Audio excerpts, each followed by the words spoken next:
네, 안녕하세요. 저는 7살 아이가 유치원에 간 사이에 자전거로 배달 알바를 하는 알바 노동자이자 육아하는 아빠 김수근입니다. 반갑습니다. 네, 알바 노동자들은 최저임금이 그냥 임금입니다. 근데 최저임금을 없애겠다는 인간이 있어서 나오게 됐습니다. 저는 전에는 맥도날드라는 패스트푸드점에서 햄버거 패티를 튀기는 알바를 했습니다. 근데 최저임금이 노동 강도랑은 전혀 상관이 없더라고요. 오히려 이 시급제 노동자들은 2시간, 3시간, 4시간 계약을 하면 10분도 쉴 수가 없습니다. 그 시간 일을 다 해야 그 시간 1시간치 시급을 줍니다. 그래서 쉼없이 기계처럼 일하는 노동자들만 보게 되었습니다. 근데 저희처럼 시급제 노동자, 그리고 계약직 노동자, 파견 노동자라는 이름으로 우리나라에 1000만 명이 넘는 비정규직 노동자들이 다 최저임금을 적용받습니다. 정규직 분들도 실질적으로는 다 영향을 받는 게 현실입니다. 그러니까 최저임금은 우리 모두의 임금입니다. 그런데 이런 최저임금을 없애겠다고 합니다. 네. 이런 최저임금을 없애겠다고 이야기하는 윤석열은 실제 헌법상 보장된 권리이기 때문에 헌법을 바꾸지 못하니까 최저임금을 차등적으로 업종별로, 그러니까 노동자별로 차등 적용한다고 합니다. 너는 200만원짜리 인간, 너는 150만원짜리 인간, 등급을 매긴다고 합니다. 우리가 가축입니까? 우리가 주는 대로 받고 일하는 노예입니까? 최저임금 받는다고 최저인간은 아닙니다. 최저임금뿐만 아니라 윤석열은 중대재해처벌법도 없앤다고 합니다. 우리가 족보를 들어서 올해부터 겨우 시행되는 법입니다. 며칠 전에도 배달 노동자분이 또 하늘나라 가셨습니다. 작년에는 여수해양과학고에서 고 홍정훈 군이 현장 실습생을 하다가 익사를 당했습니다. 홍정훈 군은 그 업체 사장이 12kg짜리 납덩어리를 몸에 묻고 법에서 금지한 배 밑바닥 따개비를 제거하는 잠수 업무를 시켰다고 합니다. 강제로. 실제 홍정훈 군은 수영을 하기가 무섭고 평소에도 물이 무섭다고 했다고 합니다. 그런데 안전조치 하나 없이 그런 강제 노동을 시키다가 결국 죽게 만들었습니다. 이거 살인 아닙니까? 우리나라는 오늘도 3명, 내일도 3명, 하루에 3명씩 사망사고 중대재해로 죽어가고 있습니다. 청소년 노동자가, 청년 노동자가, 여성 노동자가 끊임없이 죽어가는 전 세계에서 세계 1위 중대재해 사망국입니다. 그런데 윤석열 어떻습니까? 올해 아스팔트 롤러로 다짐용 롤러에 깔려서 3명의 노동자가 죽은 현장에 가서 운전 시동 껐으면 됐는데 노동자가 잘못했다고 탓했습니다. 그리고 지난주에는 경영자들 만나서 기업이 더 자유롭게 판단하고 더 자유롭게 운영할 수 있도록 하겠다고 합니다. 이 말이 뭡니까? 기업이 더 자유롭게 해고하고 더 자유롭게 죽일 수 있게 한다는 거 아닙니까? 네. 우리는 150만원 받고 일하고 주 40시간이나 120시간을 일하고 불량식품 먹으면서 마음대로 죽여야 되는 나라에 살겠다고 그런 나라를 만들겠다는 사람이 지금 대통령이 되었습니다. 우리 노동자는 인간답게 행복하게 살면 안 되니까 헌법 제10조 모든 국민은 인간으로서 존엄과 가치를 가지며 행복을 추구할 권리를 가진다. 그런데 이 헌법을 파괴하겠다는 자가 대통령이 됐습니다. 어떻게 합니까? 어떻게 할까요? 네, 저도 어떻게 할지 몰라서 망설이고 있었는데 지난주에 여러분들의 촛불을 보고 이번 주에 나오게 됐습니다. 오히려 윤석열이라도 더 좋은 것 같습니다.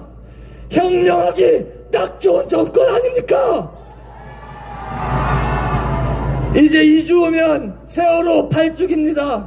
아직 별이 된 아이들 원한도 못 풀어줬습니다. 이번에 정말 좋은 기회가 왔다고 생각합니다. 이번 기회에 촛불혁명, 진짜 촛불혁명 완수합시다. 최대한 빨리 끌어냅시다. 누구도 다치지 않게, 아무도 손대지 못하게, 나쁜 짓 시작도 하기 전에 끌어냅시다. 네, 다 같이 한번 외쳐봅시다. 최대한 빨리, 최대한 빨리 끌어내리자, 끌어내리자. 고맙습니다. 예. 안녕하십니까? 네, 코로나 확진돼서 격리하는 도중에 집회가 많이 열렸었는데 그때 너무 참가하고 싶었는데 그저께 격리 해제되자마자 어제 소초 집회, 그리고 오늘 여의도 집회, 그리고 지금 명동 집회까지 오게 되었습니다. 그동안은 정치에 그렇게 큰 관심이 없었는데 이번 대선을 기점으로 화가 너무 머리끝까지 나서 이렇게 발벗고 참가하게 되었습니다. 혐오를 조장하고 소수를 밀어내고 약자를 밀어내는 그런 비상식적이고 불공정한 사람은 절대 정권을 잡을 수 없습니다. 국민의 짐, 도둑의 힘, 아이고 국민의 힘, 그 사람들이 그동안 뭘 그렇게 잘했다고 다시 정권 교체를 외치냐 이 말입니까? 이 땅에서 피땀 눈물 흘려 지켜낸 민주주의를 저는 절대 다시 잃을 수 없습니다. 우리가 같이의 힘을 합쳐서 작은 움직임은 결국 큰 움직임이 될 것입니다. 윤석열 수사하라! 김명신 수사하라! 인수위는 지금 본인 정부인 것처럼 하지 말고 예의를 지키고 행동해야 할 것을 반드시 명심하시길 바랍니다. 여러분이 모여서 윤석열의 이름을 외쳐주시고 민주주의를 지키자고 외쳐주셔서 이 개혁의 딸 정말 눈물이 날 것 같습니다. 오늘 이 자리에 함께 해주셔서 진심으로 고맙습니다. 우리 모두 평화의 촛불로 이겨냅시다. 감사합니다. 예, 우리 개혁의 딸 최윤아. 네, 안녕하십니까. 저는 한국대학생 진보연합에서 활동 중인 박민채라고 합니다. 인사드립니다. 네, 이렇게 저번 주에 이어서 이렇게나 많은 국민분들과 함께 촛불을 들고 있으니 정말 진심으로 행복합니다. 저는 윤석열은 앞에서 많이 말씀을 해주셔서 김건희에 대해서 좀 이야기를 해보려고 합니다. 윤석열이라는 사람 같지도 않은 사람이 대통령이 되고 영부인이라고 부르기도 아까운 김건희가 영부인이 되었습니다. 김건희는 우리 청년들에게 거대한 박탈감을 주었고 국민들을 기만하고 우롱했습니다. 김건희는 18개의 허위 경력을 가지고 있습니다. 서울대 경영전문대학원에서 6개월짜리 석사 코스를 수료했으면서 이력서에는 서울대를 적고 애니메이션 대회 수상 경력 또한 전혀 없으면서 대상을 받았다고 말하고 초중고등학교에서 근무했던 사실도 전혀 없었던 것으로 밝혀졌습니다. 또한 교육부 심사 결과 김건희가 국민대 박사학위를 따기 위해 제출했던 논문이 부실하다는 것이 증명되었고, 김건희가 허위 이력을 제출하여 국민대 겸임교수로 임용이 되었다는 사실이 증명됐습니다. 김건희는 자신의 직급도 재직 기간도 자기 마음대로 만들어내는 사람입니다. 서울대 문화콘텐츠 글로벌 리더 과정에 지원할 때는 감사면서 기획이사라고 속였고, 고려대 미디어대학원 최고위 과정에 지원할 땐 부사장이라고 속였습니다. 김건희는 이렇게 허위 경력을 이용해서 자신이 원하는 대로 교수직도 받고 대상도 받아냈습니다. 이는 명백히 범죄입니다. 김건희는 범죄자입니다. 우리 청년들 어떻습니까? 이력서에 한 줄이라도 더 써보려고 아등바등하며 살아가고 있지 않습니까? 등록금 버느라, 학비 버느라, 생활비 버느라 몸이 다치고 목숨을 잃는 이런 사회를 우리 살아가고 있습니다. 그런데 김건희는 키보드 몇 자 두드려서 모든 이력을 만들었습니다. 청년들의 이 피나는 노력을 모두 물거품으로 만들어버렸습니다. 김건희에 대한 비난 여론이 들끓자 김건희는 사죄랍시고 해명이랍시고 돋보이고 싶어서 그랬다, 이렇게 탈탈 털려야 하냐라고 말했습니다. 돋보이고 싶어서 범죄를 자행하는 사람이 대체 어디에 있단 말입니까? 또한 사죄는커녕 궁금하지도 않은 윤석열과의 러브스토리를 생뚱맞게 이야기하기도 했습니다. 국민들이 원하는 것은 러브스토리가 아니라 김건희의 자수와 인정 그리고 사죄입니다. 이렇게 꾸역꾸역 사죄쇼를 했지만 7시간 녹취록이 공개되면서 온 국민은 또 한 번 충격과 분노에 빠져들었습니다. 김건희는 자신이 저지른 짓에 대해 어떠한 문제의식도 죄의식도 느끼지 못하는 몰상식하고 부도덕하고 추악한 인간입니다. 김건희 뭐라고 얘기했습니까? 내가 웬만한 무속인보다 낫다. 이번에 우리가 청와대 간다. 아주 건방지죠?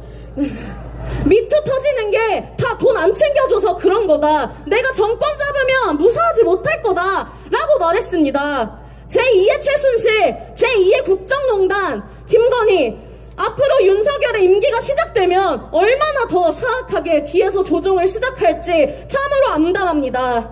너무나 끔찍했던 이명박근혜 시절보다 더 끔찍한 날들이 찾아올 것이라고 저는 확신합니다. 시민 여러분, 우리는 조국 전 장관 사태를 통해서 검찰이 마음만 먹으면 일사천리로 일을 처리할 수 있다는 것, 한 가정을 쑥대밭으로도 만들 수 있다는 것을 두 눈으로 목격했습니다.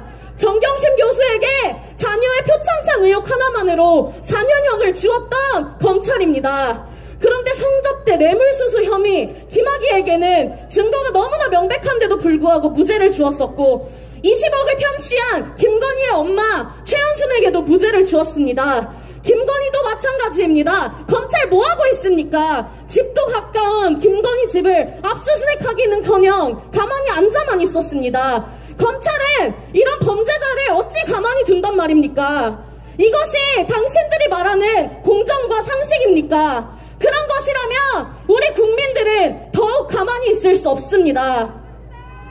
김건희 허위 이력 18개, 7시간 녹취록 말고도 너무나 많은 비리 범죄를 가지고 있습니다. 도이치모터스 주가 조작으로 12억이 넘는 시세 차익을 보았습니다. 학력으로 국민을 기만할 뿐만 아니라 주가 조작으로도 국민들을 기만한 것입니다. 줄리 의혹, 김건희 엄마인 최은순 씨의 범죄 혐의까지 본부장 비리라는 말이 나올 정도로 비리투성이인 이런 사람이 어떻게 아직까지 제대로 수사도 받지 않고 있단 말입니까? 김건희는 명백한 범죄자입니다. 범죄자가 있을 곳은 감옥밖에는 없습니다. 시민 여러분, 우리 국민들 어떤 국민들입니까? 1000만 명의 국민들이 단결해서 함께 촛불을 들어 박근혜를 몰아냈던 위대한 국민들입니다. 우리 국민들이 다시 한번 마음을 모은다면 2017년 촛불혁명 당시 모두가 염원했던 적폐청산, 사회 대개혁 반드시 완수할 수 있습니다. 윤석열 탄핵시킬 수 있습니다. 윤석열을 끌어내리고 김건희가 제대로 처벌받아 공정과 상식이 통하는 나라, 민주주의가 국민이 승리하고 부와 권력이 아닌 민중들의 피와 땀이 어린 노동과 노력이 승리하는 나라를 만드는 그날까지 저희 대학생들 지치지 않고 국민분들과 함께 끝까지 싸우겠습니다. 네, 마지막으로 힘차게 구호 외치면서 들어가 보겠습니다. 국민들 기만하는 김건희를 처벌